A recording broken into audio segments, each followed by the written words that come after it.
Okay, so I'd like to start out right now. Excuse the TV. I just got the Angel book of the Maximum Ride series, and I kind of don't want to read it anymore because of the back. Just, oh my gosh, it's gonna suck. I know it is. This week, Caitlin, Jess, Jeff, and Charlotte, they have been saying their work aloud. So you've heard their work before, and it's really good. I don't know if I even compare, but yeah. In a small town, especially one like Midway, nothing exciting happens very often. The mall was dull with no stores, no excitement there. Nothing fun for teenagers to do except for going to the local bowling alley, which wasn't a good idea unless if you wanted to see a number of drug deals, and for serving as a retirement community, it was a waste of life savings, unless if all you liked to do is fish and golf. So all in all, Midway was a failed attempt at a nice southern town, and safe to say that when the 10th grade physics classes of all Winston County high schools got the chance to take a trip to Langston Bazaar Amusement Park, the town took it as exciting. Well, at least the 10th grade physics class students at Leavenworth Hills High and Midway Intercity High School did. The students were informed of this trip the day classes started. Bright orange handouts with October 19th printed all over, also including the price and what not to bring, and things around those lines were handed out in late September. Each student was overwhelmed with joy as the days counted down to the 19th. Midway Intercity's girls' soccer team had a match the day before the class trip against the neighboring county's high school, and won. Midway was an academic school, so the Midway Rams could be labeled as the worst sports team in the area, losing almost every game. Yet this year was different. The football team was better, as well as the girls' soccer team. The October 18th game was from the 10th grade players' excitement and yearn for the trip the following day. Caden Romans, the goalie, was blocking twice as many goals than regular and punting twice as far. Carter Hyatt, sweeper, was kicking balls extremely far and keeping more than usual balls away from being even close to the net. Mackenzie Clark, forward, and Leah Ramsberg, striker, just being flat out amazing, scoring 2 goals apiece. These were 4 of the 30 kids from Midway going on the Langston trip. These girls got together after the game at a local pizza place known simply as Pizza. The actual name was Marco Franzoni's Pizza Parlor of Midway, but that was just too hard to say and remember. Carter, Mackenzie, Leah, and Caden walked into the normal after-game eatery in full game uniform, with Caden's white socks completely grass-stained on the front and Mackenzie's blonde hair coming undone with a red elastic headband descending down her forehead. They sat down in their normal third booth to the back seat, with 4 drinks already waiting. A sweet tea for Caden, Dr. Pepper for Leah, Mountain Dew for Mackenzie, and a nice tall glass of water for Carter. Ah, perfect, Leah said as she jabbed her straw onto the table to peel the paper wrapper off and shove it into her drink. This is just what I need. From the energy you showed on the field, it seemed that you had drank 6 of them before the game today, Caden commented. That's not a bad thing. You were great today, Rammy. Leah's last name, Ramsberg, was always fun to say for Caden, so she began to call Leah Rammy instead of Leah like everyone else. Rammy also got on Leah's nerves, so it was a win-win for Caden.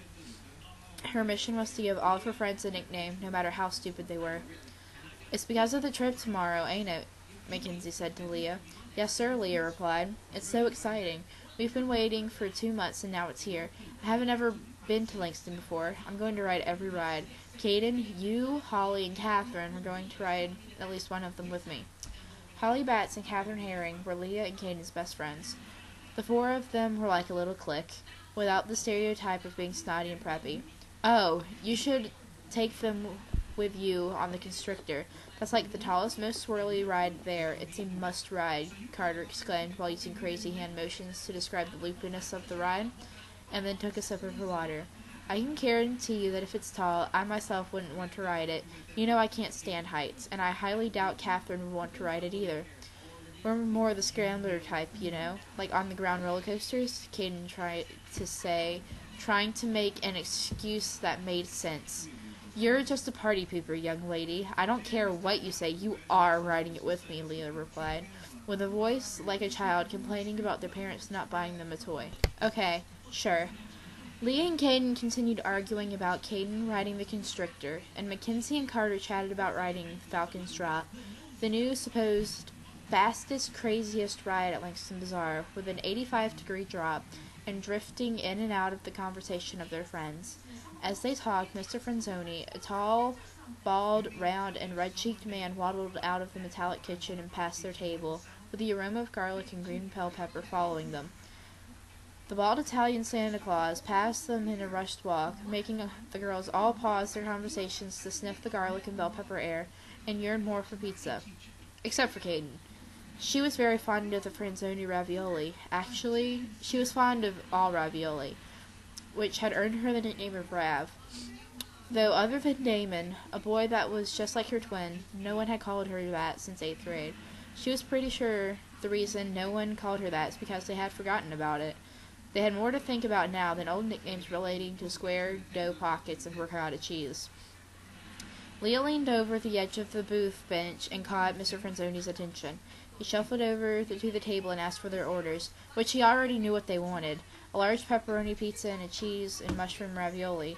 But he had to ask, to be polite.